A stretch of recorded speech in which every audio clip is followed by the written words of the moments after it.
Bueno, Sharon también nos va a colaborar. De una vez yo pues les doy un tip, los que quieran, si tienen como el deseo de servir en la iglesia, aquí afuera en la mesa hay una planilla, y ahí los que quieran, hay fechas, ¿no?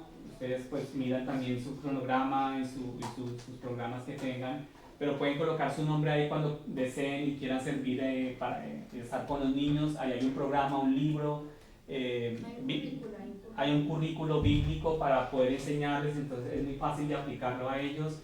Entonces ahí nos estamos turnando con mi esposa, la hermana Miriam hace 8 días nos colaboró y el pastor Jim también nos está colaborando ahí. Entonces el que quiera, el que desee hacerlo puede anotarse, puede anotar su nombre ahí, sabemos quién le corresponde domingo a domingo y así entre todos poder ayudarlos. ¿Les parece? Amén. Bueno, muy bien, ahora sí entramos en lo que más nos interesa y en lo que más nos gusta. Creo que es un gozo poder domingo a domingo estudiar este estudio especial que estamos haciendo en Marcos capítulo 8. Hermanos, abran sus Biblias en Marcos capítulo 8, versículos 31. Marcos capítulo 8, versículo 31.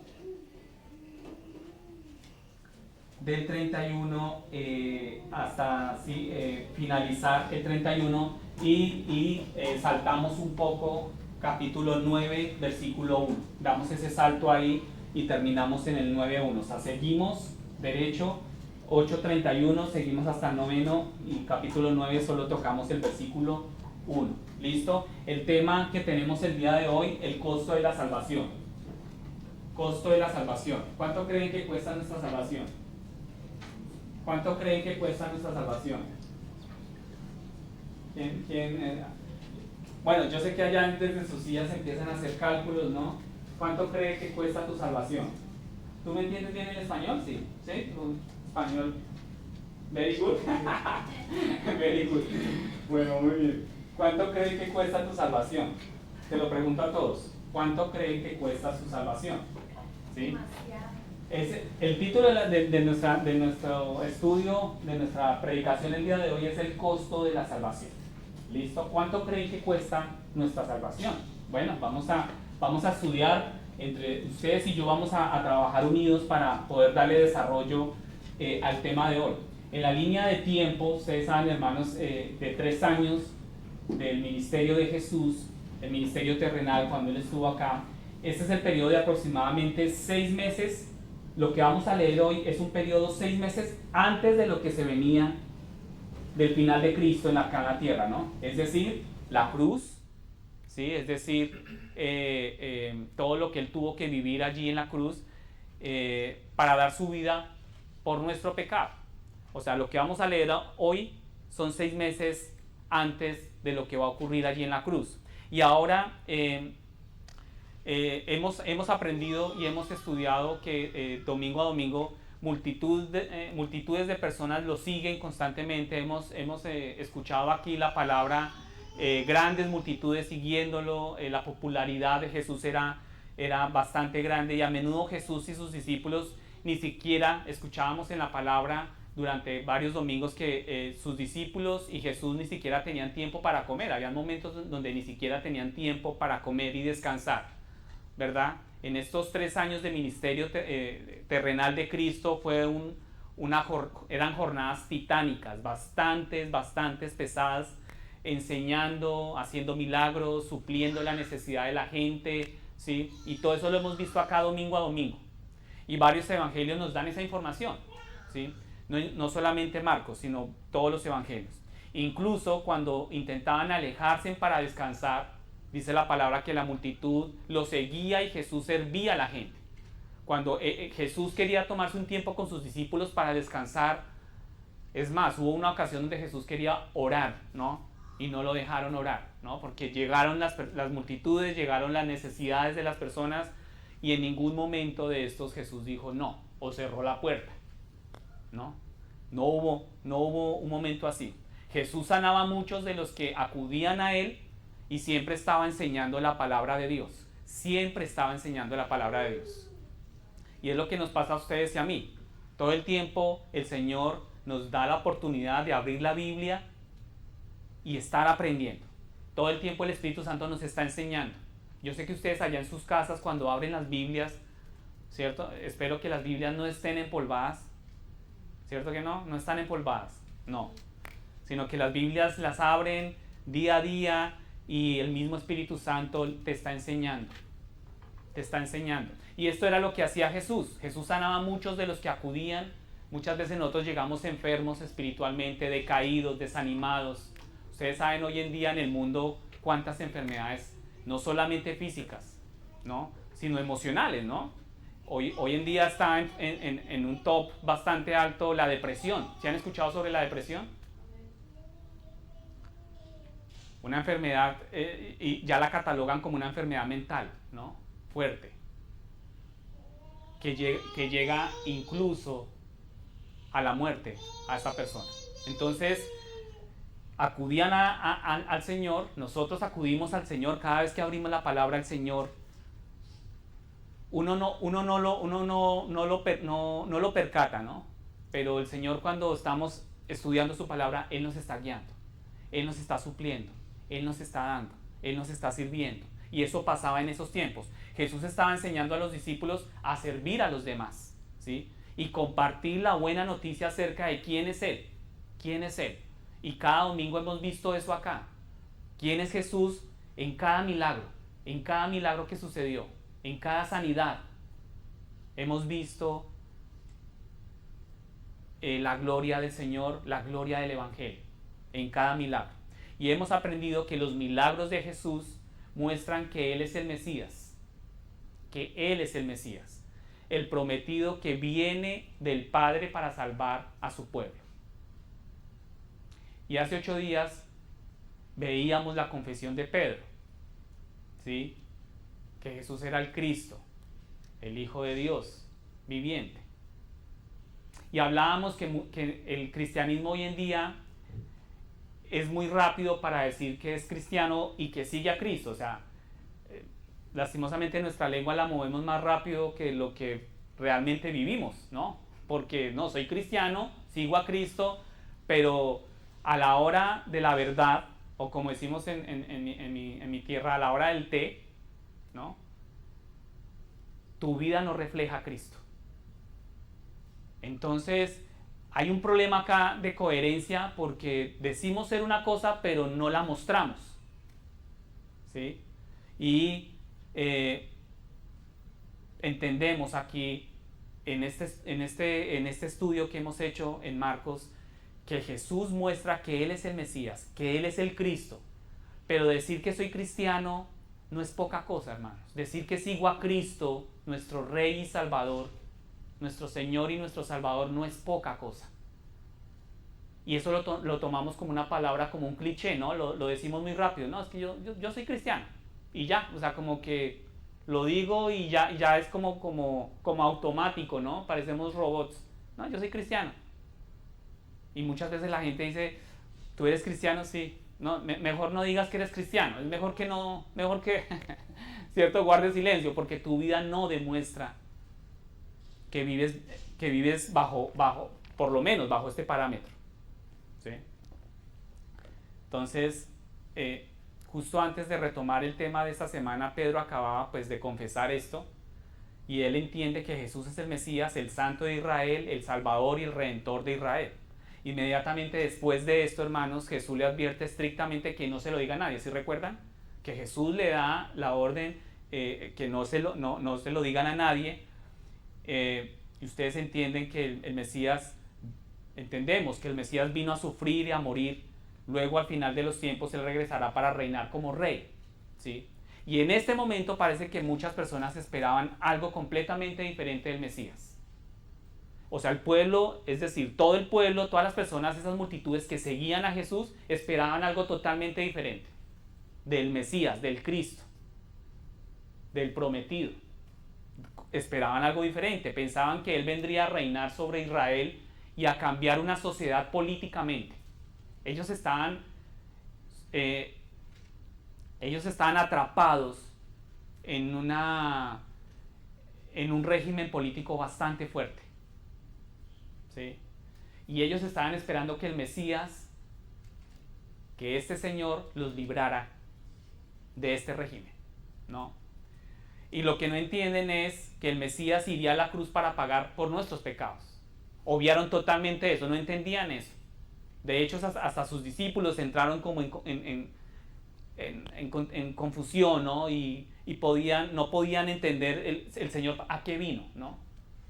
Y resulta que el Mesías iría a la cruz para pagar por nuestros pecados, y no entendieron que Él no solo era el Salvador de Israel, sino que también él era el Salvador del mundo.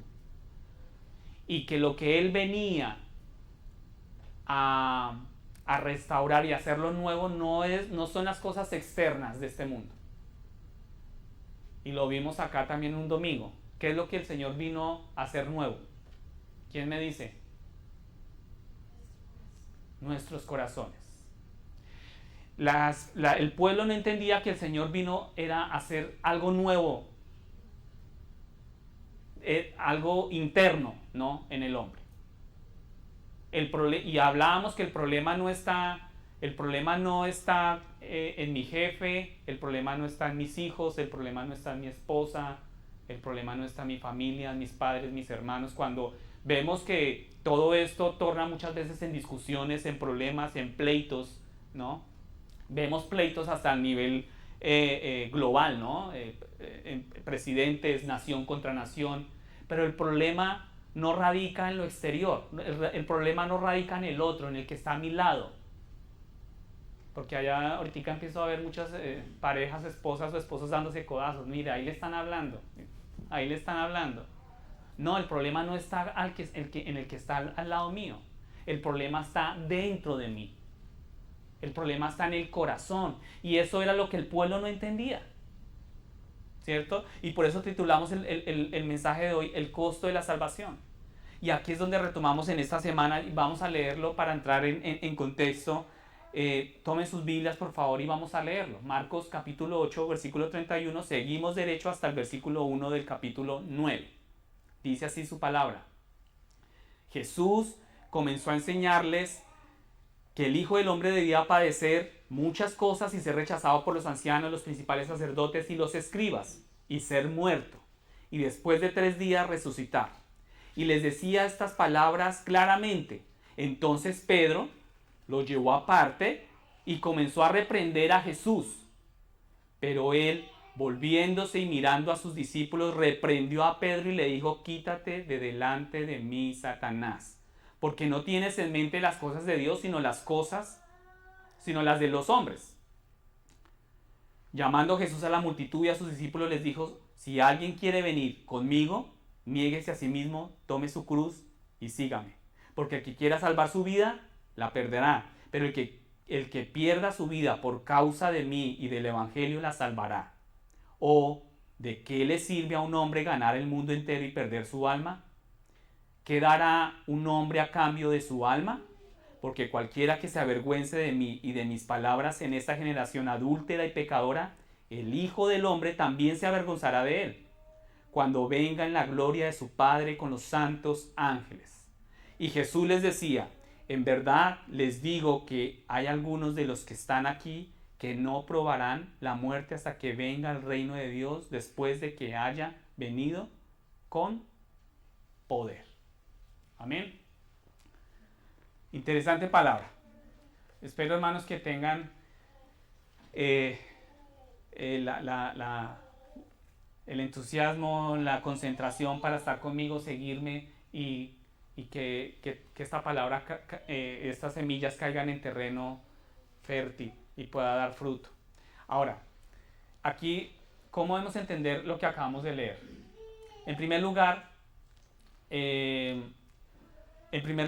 no todos tenían las mismas expectativas del Mesías, ya lo hablamos, ¿cierto? Y queda claro que la expectativa popular en Israel en ese momento es que él restauraría la nación de Israel, ¿sí? A su antigua gloria, porque estaban oprimidos por los romanos.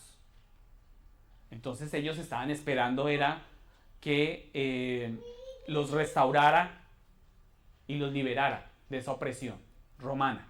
Algunos rabinos incluso enseñaron que habría 2 Mesías, uno que sufriría y moriría y otro que reinaría.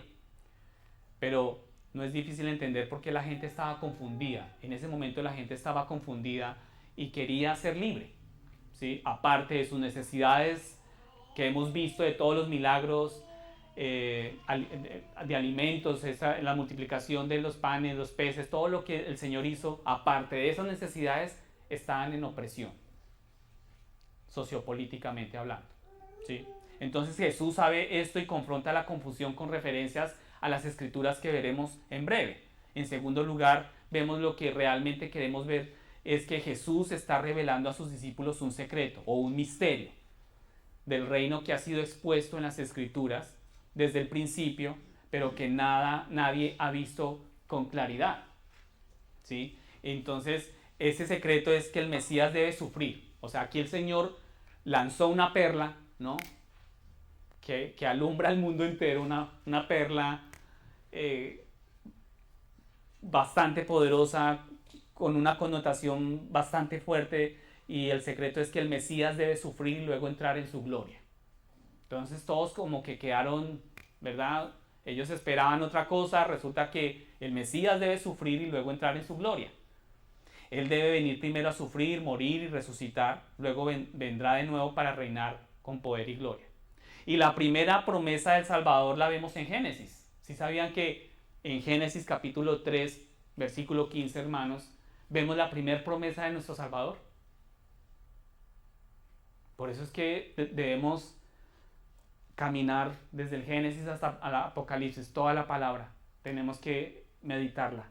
Génesis capítulo 3 dice: la simiente de la mujer aplastará la cabeza a la serpiente, y la serpiente la herirá en el carcañal.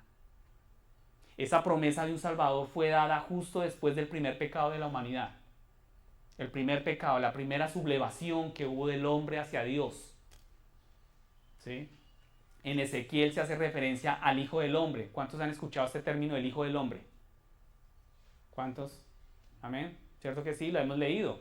Entonces, más de 81 veces se dice como uno designado por Dios para hacer por su pueblo lo que ellos no podían hacer por sí mismos, ¿no? Es como el significado del Hijo del Hombre. Uno designado por Dios para hacer por su pueblo lo que ellos no pueden hacer por sí mismos. Y eso es lo que el Señor representa, debería representar para cada uno de nosotros. Que el Señor hace todo nuevo en nosotros. Nosotros lo único que nosotros aportamos es nuestro pecado, ¿verdad? Y el siervo sufriente. ¿Cuántos han escuchado el otro término, siervo sufriente? ¿Sí lo han leído? Está predicho en Isaías 53. Es un hombre experimentado en sufrimiento. La raíz hebrea es un hombre experimentado en sufrimiento, ¿sí? Isaías 53. ¿Qué dice Isaías 53? Este pasaje pienso que es uno de los más especiales y al mismo tiempo fuertes, ¿no? Dice: fue despreciado, desechado de los hombres, varón de dolores, experimentado en aflicción, y como uno de quien los hombres esconden el rostro, fue despreciado y no le estimamos.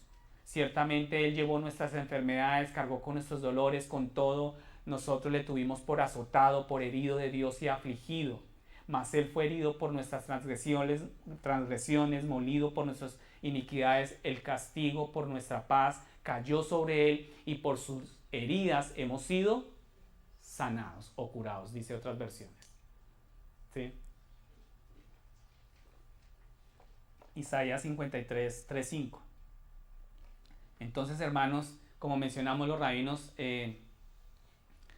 estaban confundidos. Ellos pensaban estos dos términos, hijo de David, el hijo del hombre, pensaban que estos eran dos personas diferentes, pero después de la gran confesión de Pedro acerca de Cristo Jesús, comienzan a instruir a sus discípulos acerca de su sufrimiento y muerte venidero.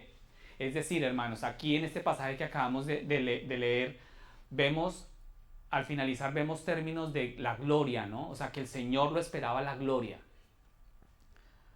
Pero resulta que es que antes de la gloria no se podía saltar un paso importante.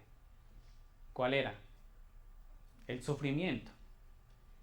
Y quizás nosotros sí queremos pasarnos esos momentos y esas etapas en nuestras vidas. Nosotros huimos del dolor, ¿no es así? A nosotros, el ser humano es experto hoy en día, y por eso vemos tantas cosas, ¿no? Cirugías, que yoga, bueno, una cantidad de cosas que están en boom ahora la humanidad corriendo en dirección opuesta al dolor todo el tiempo.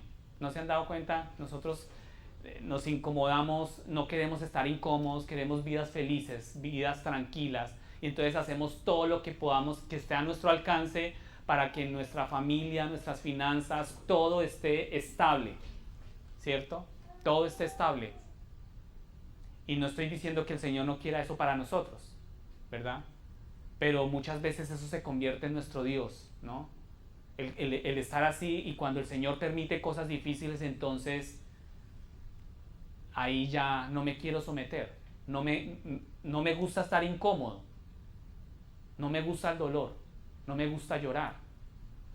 Entonces por eso es que escuchábamos de nuestros padres cuando éramos niños: no llore, sea varón, ¿no? A mí mi papá me decía muchas veces eso, ¿no?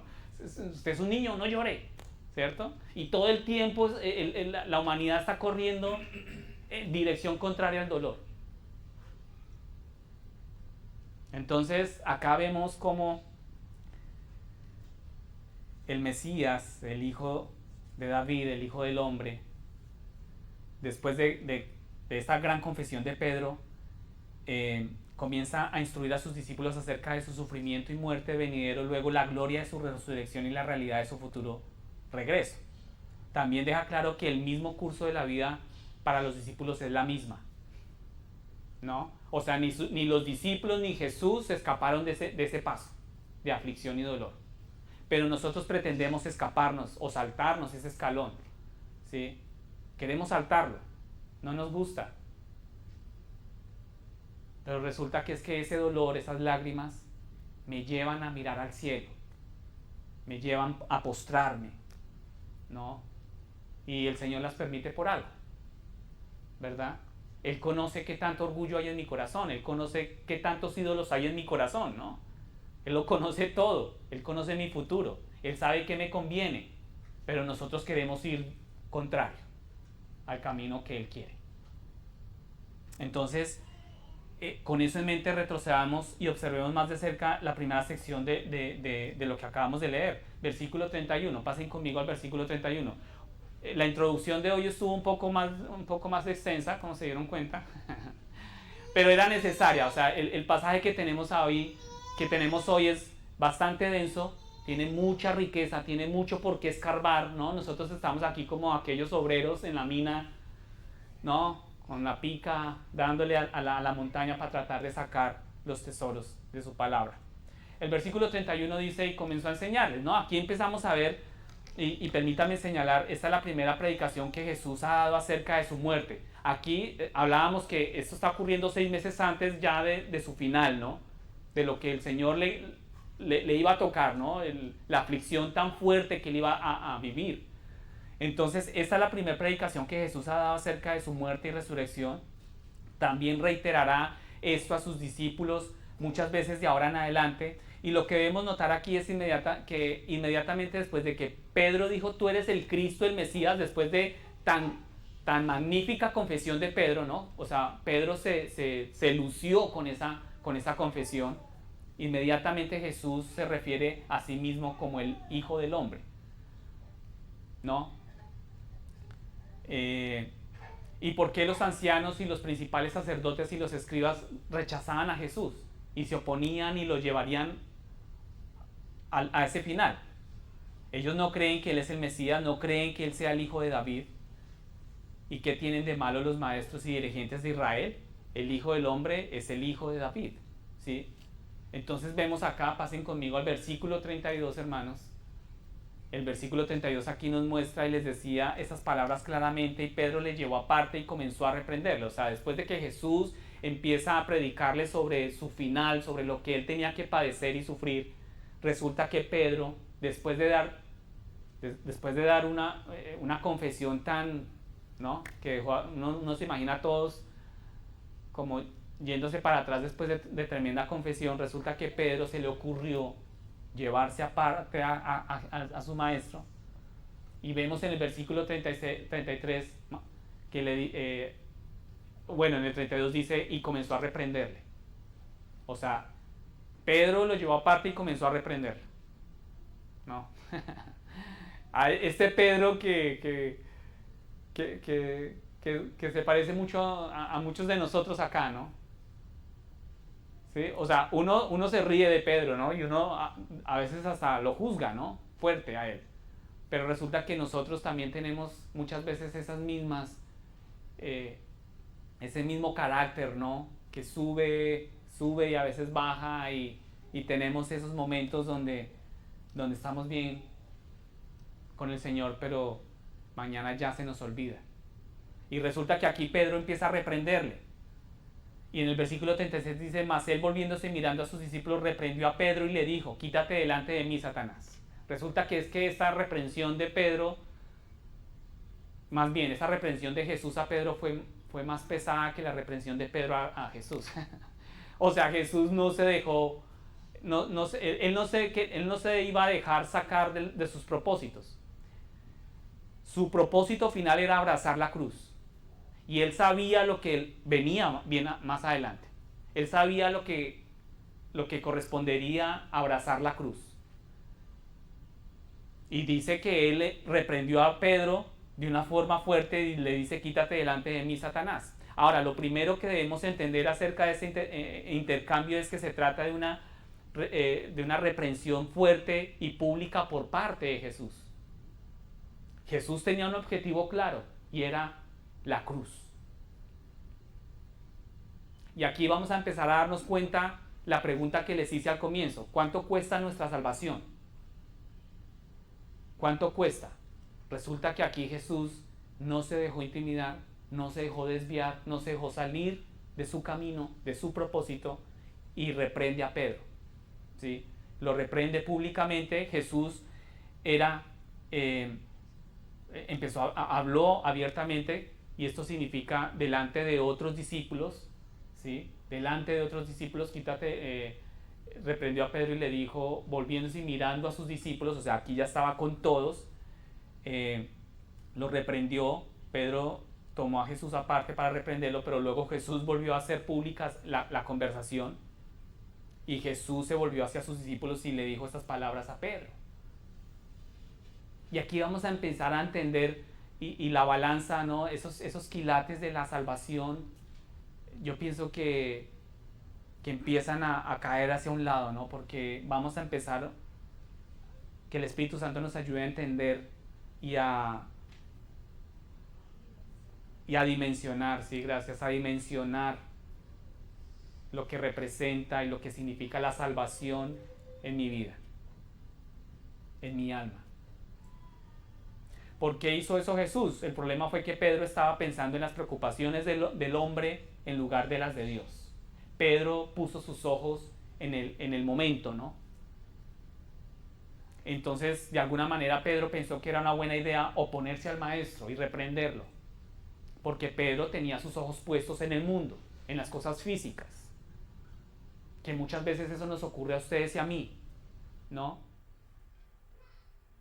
Entonces nos dejamos envolver por un sistema y más en este país. O sea, yo creo que aquí todos aquí todos venimos de otra parte, ¿verdad? Y sabemos lo que cuesta, ¿no? Llegar aquí con lo que tenemos puesto, ¿verdad? Pero poco a poco este sistema nos va envolviendo. Y nuestra vista y nuestros ojos se van desenfocando de su palabra, de sus promesas, a las de este mundo. Y esta aparentemente era una corrección que todos los discípulos necesitaban. A Pedro no le gustó el plan de Dios, claramente esperaba algo más del Mesías. Aquel Pedro que había acabado de confesar que era el Cristo, este Pedro no entendía en ese momento claramente, ¿no? Y Jesús lo reprendió deliberadamente delante de los otros discípulos para que comprendieran la gravedad de la situación. Hermanos, cuán problema, ¿no? Y qué difícil es para el cristiano cuando pone sus ojos en este mundo. Y perdemos de vista a nuestro Salvador, perdemos de vista a nuestro Rey. Y aquí Pedro está cayendo en esto y Jesús lo reprendió, ¿no? En Mateo nos dice que Pedro le decía a Jesús, no Señor, eso jamás te sucederá, ¿no? Pedro como que lo sacó aparte, le dijo, no, eso a ti nunca te va a pasar, Señor. El dolor no es para ti, ¿no? La aflicción no es para ti. O sea, eso como en pocas palabras, Pedro le está diciendo como que eso no es para nosotros los cristianos, ¿no? Pasar por ese dolor, por esa aflicción, ¿por qué no? Eso jamás te sucederá, Señor. Eso está en Mateo 16:22. Si quieren anotarlo, después lo estudian. Jesús usa el mismo lenguaje que usó en su encuentro con Satanás cuando Satanás tentó a Jesús en el desierto. Si recuerdan ese momento cuando Satanás tentó a Jesús en el desierto, tú recuerdas cuando Satanás le ofreció todos los reinos del mundo a Jesús y lo adoraba. Satanás le estaba ofreciendo a Jesús un reino eh, que no tenía que sufrir ni morir por obtenerlos, ¿no? Si te están dando cuenta aquí el mismo esquema, o sea, Satanás le estaba ofreciendo al mismo Señor, al mismo Rey de Reyes y Señor de Señores, todos los reinos para que no tenga necesidades alguna y que no tenga que sufrir, ¿no? O sea, tú no tienes que pasar por ese camino de la cruz, no tienes por qué abrazar la cruz, porque es que yo te estoy dando los reinos de este mundo. Y yo pienso que este mensaje para todos es importante, pero mucho más para los jóvenes que nos están escuchando en este momento, que están empezando a construir, que están empezando a planificar sus vidas en el Señor, que están empezando a formar sus vidas sobre la roca y no sobre la arena, esperamos que sea así, sobre la roca que es Cristo. Aquí pueden ver jóvenes que qué fácil el enemigo lo lleva a uno a desviar su mirada y colocarlas en este mundo. Y por eso es que vemos hoy en día tantos jóvenes viviendo su vida como si no hubiera final, como si no existiera la muerte y desperdiciando su tiempo y sus vidas. Entonces, tú recuerdas que aquí Satanás le ofrece todo esto, ¿cierto? Pedro, esto hace como un eco de la misma tentación, ¿no? Un camino distinto al plan de Dios. Es como el mismo dibujo, ¿no? Lo que está haciendo Pedro aquí de decirle al Señor, no pases por eso, es el mismo dibujo que Satanás le estaba haciendo al Señor en el desierto. No, un camino distinto al plan de Dios. Yo quiero un camino distinto al plan de Dios. El plan de Dios incluye sufrimiento, entonces saltemos ese escalón, saltemos ese paso. No lo incluyamos en nuestras vidas. Entonces, iglesia, cuando cuestionas la palabra de Dios, ¿no? Cuando vamos en contra de la palabra de Dios, tú crees que te sales con la tuya, tú sigues viviendo tu vida, pero del Señor nadie se burla. El Señor conoce nuestras vidas, ¿cierto? Y cuando te acercas a la palabra de Dios como si como si estuviera equivocada la palabra, ¿no? De alguna manera, o cuando manejas mal la palabra de Dios, estás haciendo el trabajo del enemigo, estás tratando de manipular la palabra porque tú realmente lo que quieres es vivir tu vida y cumplir tus deseos. Esos deseos que están ocultos en tu corazón y que tú quieres llevarlos a cabo sea como sea. Así yo tenga que pasar por encima del que yo tenga que pasar por encima. Entonces Satanás es el que cuestiona la palabra de Dios, el enemigo hace que la gente se sienta insegura sobre su estabilidad, el enemigo es el que pregunta, ¿realmente dijo eso el Señor? Si recuerdan en la creación, Satanás es el que dice, bueno, seguramente el Señor quiso decir otra cosa. Y uno empieza a malinterpretar la palabra, la saca de contexto. Satanás es quien hace a la gente que tropiece en la fe, el enemigo. Y pasando a otra cosa, la segunda cosa que quiero señalar es respecto al método de enseñanza de Jesús. Jesús interroga a las personas para poner a prueba su teología y luego les dice la verdad sobre las escrituras. Entonces vemos acá, hermanos, cómo el Señor, la opinión popular en ese tiempo era que el Mesías sería un rey conquistador que restauraría a Israel a la gloria entre las naciones. Pero aquí el pueblo estaba confundido, hasta sus propios discípulos. Y notarás al leer las escrituras que uno de los nombres favoritos de Jesús para sí mismo es Hijo de Hombre. ¿Sí? Y en Ezequiel se hace referencia al Hijo del Hombre más de 80 veces. Más de 80 veces, como uno designado por Dios para hacer por su pueblo lo que ellos no pueden hacer por sí mismos. Y yo pienso que este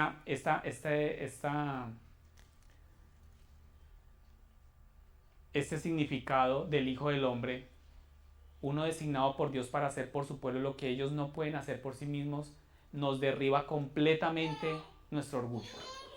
Porque nosotros todo el tiempo queremos ganar las cosas, ¿sí? Nosotros todo el tiempo queremos ganar hasta nuestra misma salvación, queremos ganárnosla. ¿Cómo nos la ganamos? Pues si yo asisto a la iglesia, entonces yo chuleo, ¿no? Yo asistí. Si yo leo la Biblia, la chuleo, y no quiero decir que no se haga, hay que hacerlo. Pero realmente hay coherencia con lo que estamos haciendo. Y aquí vemos que en Ezequiel se hace referencia al Hijo del Hombre y vemos ese significado, ¿no? Es uno designado por Dios para hacer por su pueblo lo que ellos no pueden hacer por sí mismos. Necesitamos de un Salvador, hermanos. Ya no te rehuses más. Necesitamos del Rey.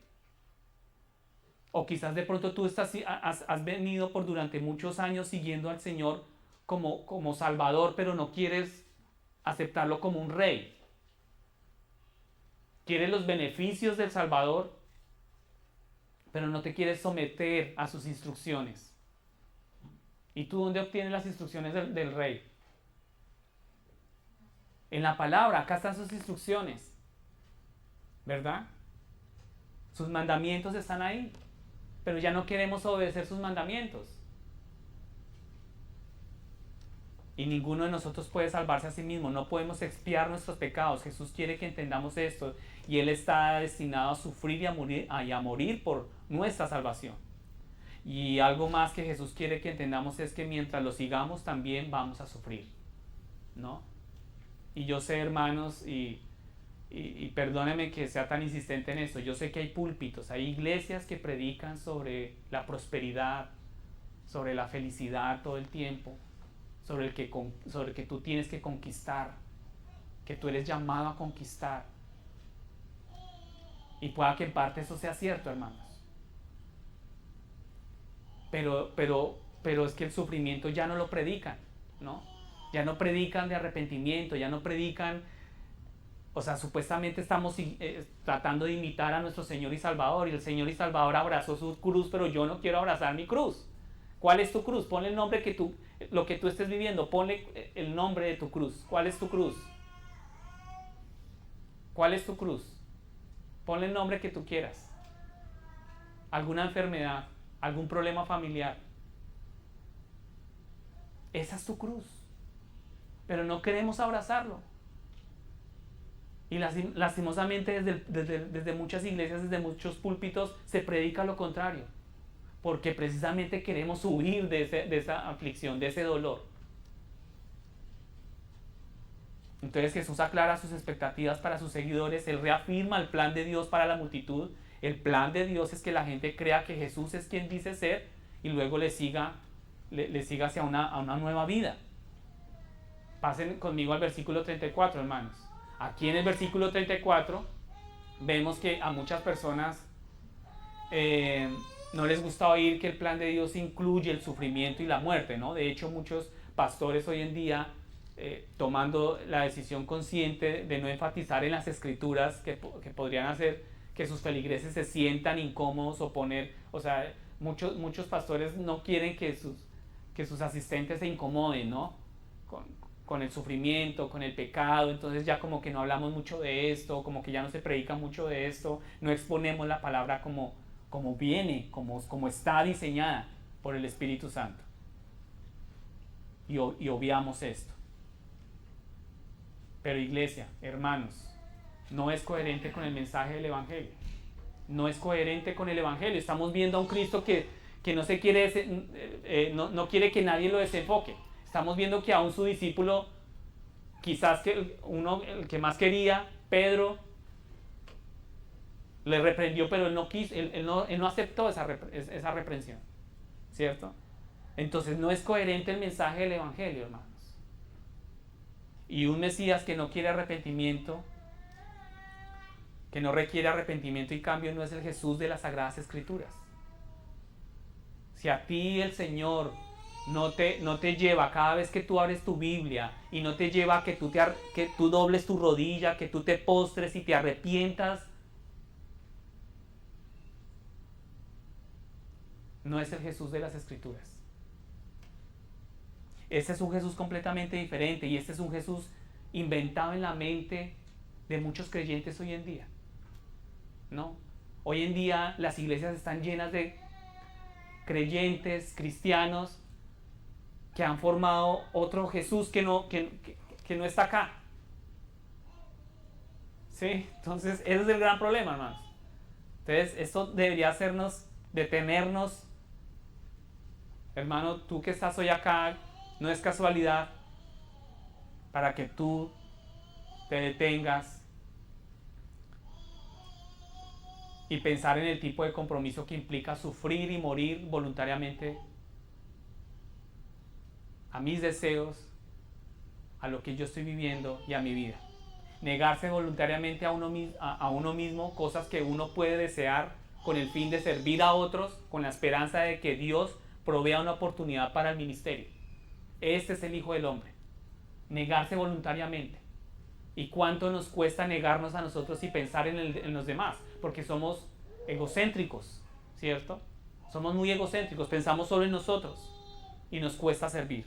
Jesús está diciendo, este soy yo y he venido a dar mi vida en la cruz. Mira lo que está costando la salvación para tu vida. Y mira lo que Jesús le dice a la multitud. Él se dirige a sus discípulos y le dice, si quieren seguirme deben esperar, entregar también sus vidas. Jesús fue claro, Jesús no les ocultó eso. Como muchos predicadores hoy sí lo ocultan, ¿no? Ocultan, ese paso lo ocultan y lo adornan con otras cosas, con otras promesas. Entonces empiezan a picar aquí, a picar acá en las escrituras, se sacan versículos bonitos, promesas hermosas, y el creyente sale por las puertas de la iglesia con un corazón inflado, lleno, pero ya cuando se enfrenta con el mundo es otra realidad. Cuando se enfrenta con el pecado es otra realidad, son otros resultados. Entonces Jesús llama a quienes lo siguen por Galilea a un compromiso más profundo. Sean mis discípulos. Pienso que acá, hermanos, y creo que acá, hermanos, y en otras iglesias también, no todas las iglesias, ¿verdad? Predican, sacan de contexto la palabra, pero yo sé que en esta iglesia y en las otras, en muchas iglesias, hermanos del mundo, Jesús está llamando y está formando discípulos. En nosotros el Señor está formando discípulos. ¿Cómo lo está haciendo? Con cada situación que tú vives, con cada situación que tú te enfrentas. Entonces, la salvación no viene de seguir a Jesús, de ser alimentado y de escuchar sus palabras. La salvación viene por la fe en Cristo Jesús. La salvación viene por la fe en Cristo Jesús. Y la fe requiere evidencia de creencia. Si tú dices que crees en Jesús, tiene que haber una evidencia. Tiene que haber obras. Las obras no me salvan, pero las obras sí son una evidencia en lo cual tú estás creyendo. ¿Me siguen, hermanos?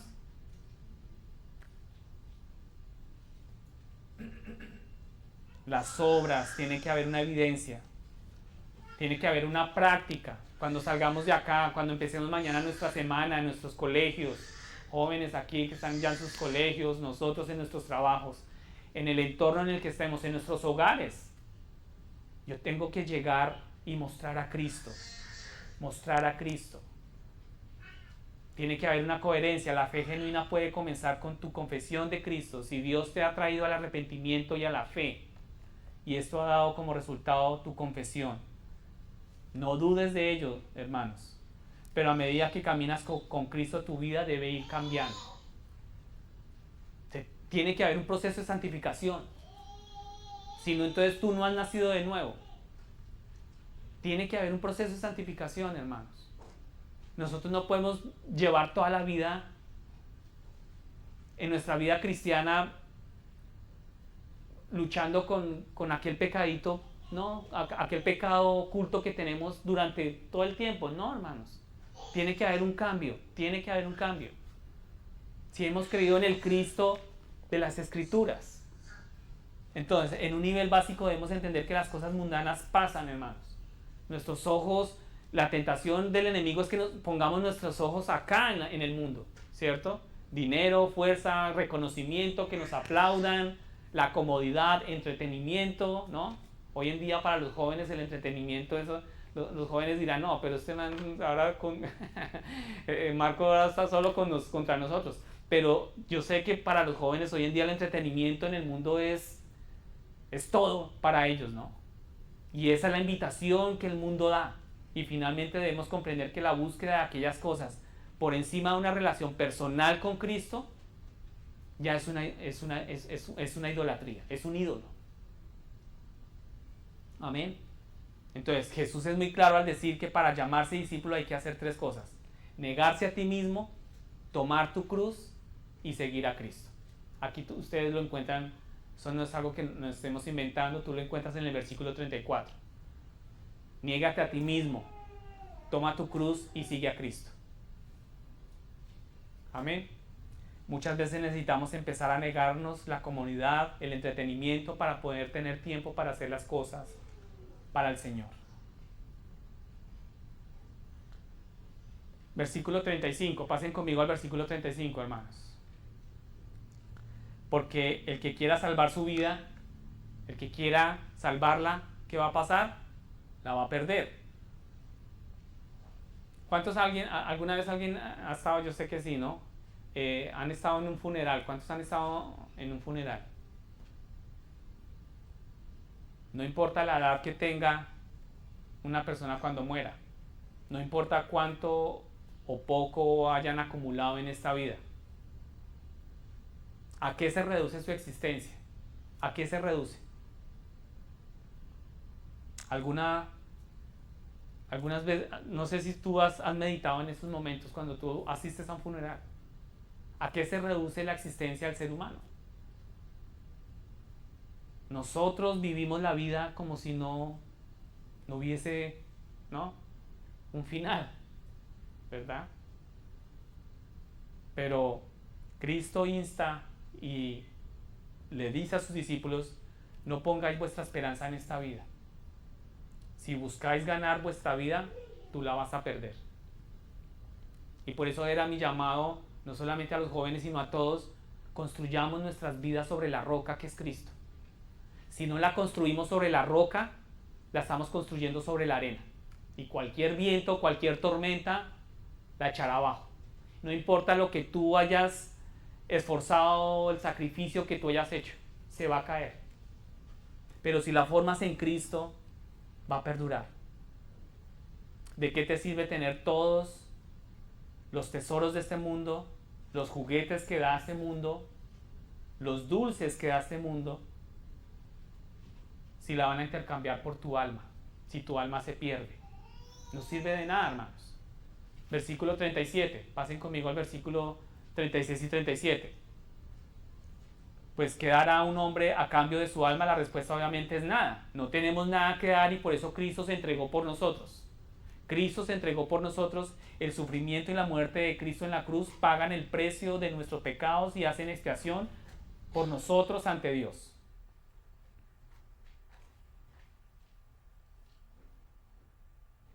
Todos comenzamos esta vida caídos, ya tenemos un balance negativo en la vida, todos nacemos pecando.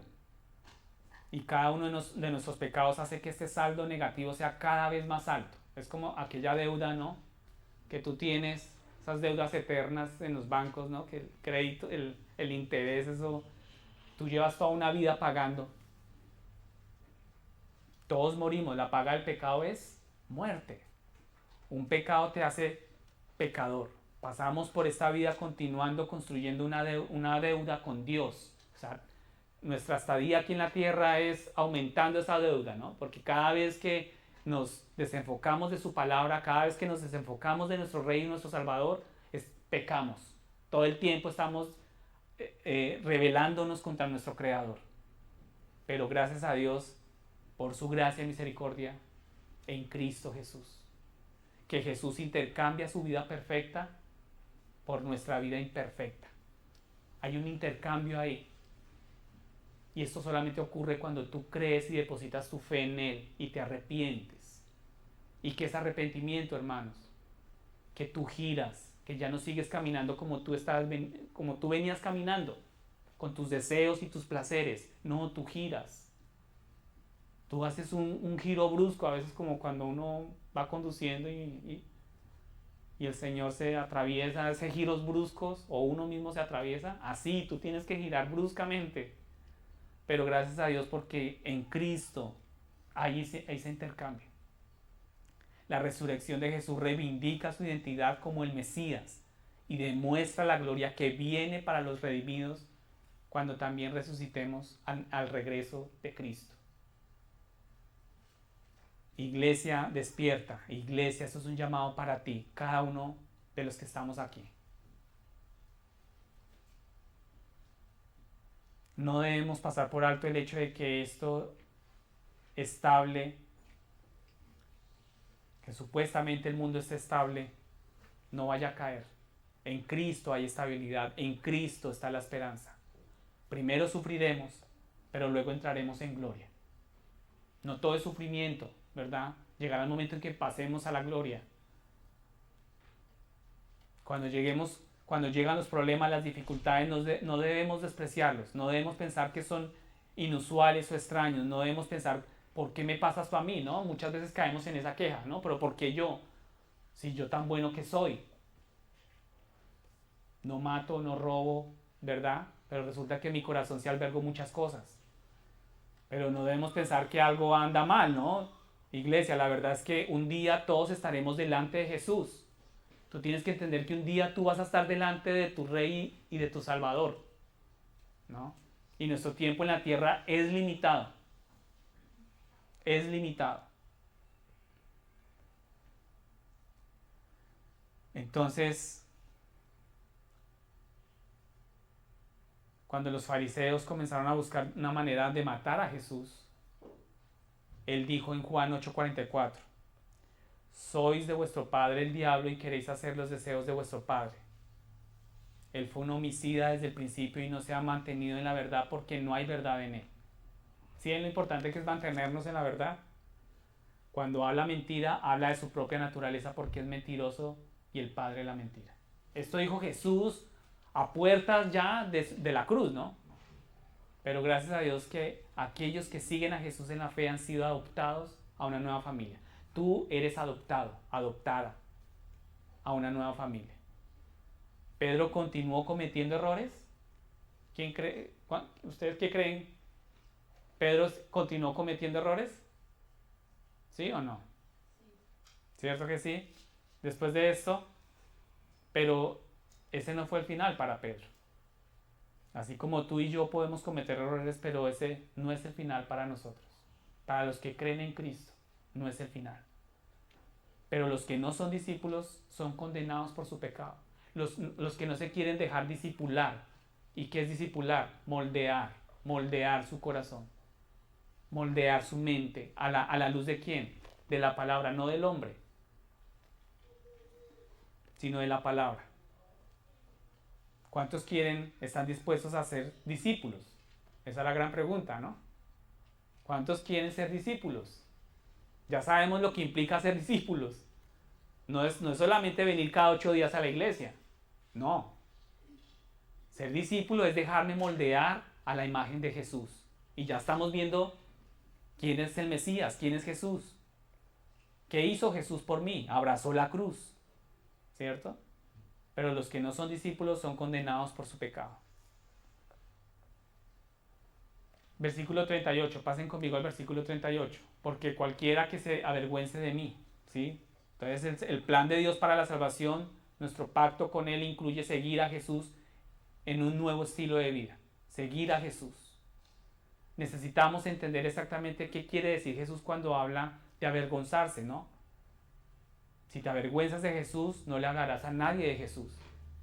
No compartirás el Evangelio, pero dice que Él se avergonzará de ti cuando estemos frente a Él, frente al Padre. Jesús dice que la razón por la que no se lo cuentas a nadie es porque te avergüenzas de Él, ¿no? Pero hermanos, como discípulos de Jesús, llegamos a ser como Jesús. Debemos identificarnos con el Maestro.